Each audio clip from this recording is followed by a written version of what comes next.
બાર બીજના ધણી એટલે નકળંગ નેજાધારી, રણુજાના રાજા પીરોનાએ પીર એવા રામદેવ પીર। મિત્રો, રામા પીરને શા માટે બાર બીજના ધણી અને હિંડવા પીર કહેવામાં આવે છે, તો આવો જાણીએ આ વિડીયોમાં રામદેવ પીરની વાર્તા। તો મિત્રો, વિડીયોમાં આગળ વધીએ એ પહેલા અમારી ચેનલને લાઈક, શેર અને સબસ્ક્રાઈબ કરી નાખજો। તો મિત્રો, રામા પીરના સમયમાં 12 સંપ્રદાય હતા અને 12 સંપ્રદાયની ઉત્પત્તિ બીજમાંથી થઈ હતી।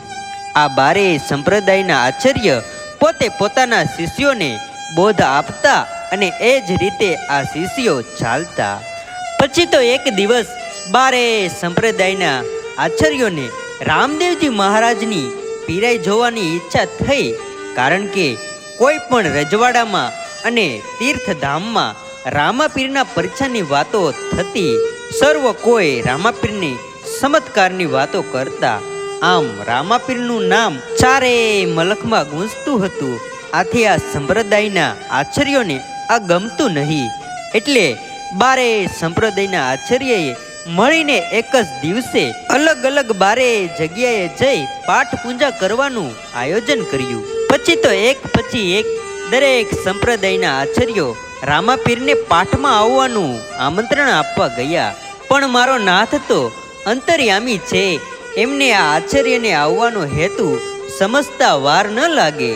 એમને ખબર પડી ગઈ કે આ મારી પરીક્ષા કરવા માંગે છે, એટલે એમને હસતા મોઢે ખૂબ જ શાંતિથી બધાએ વાયકો ઝીલ્યા। હવે પાઠ પૂજા કરવા માટે બધાએ બીજનો દિવસ નક્કી કર્યો।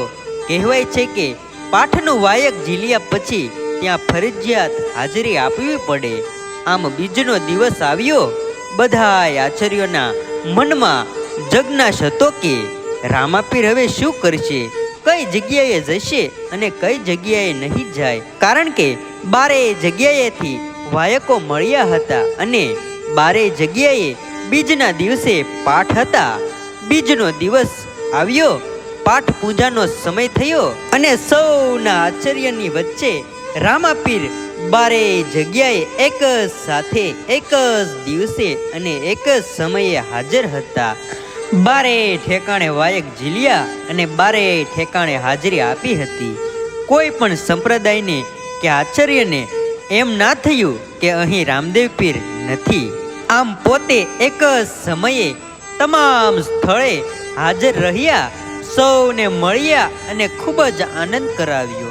પછી જ્યારે 12 આચાર્ય એકબીજાને મળ્યા ત્યારે બધાને ખબર પડી કે રામદેવજી મહારાજને એક જ સમયે એક જ સાથે સર્વોને હાજરી આપી છે।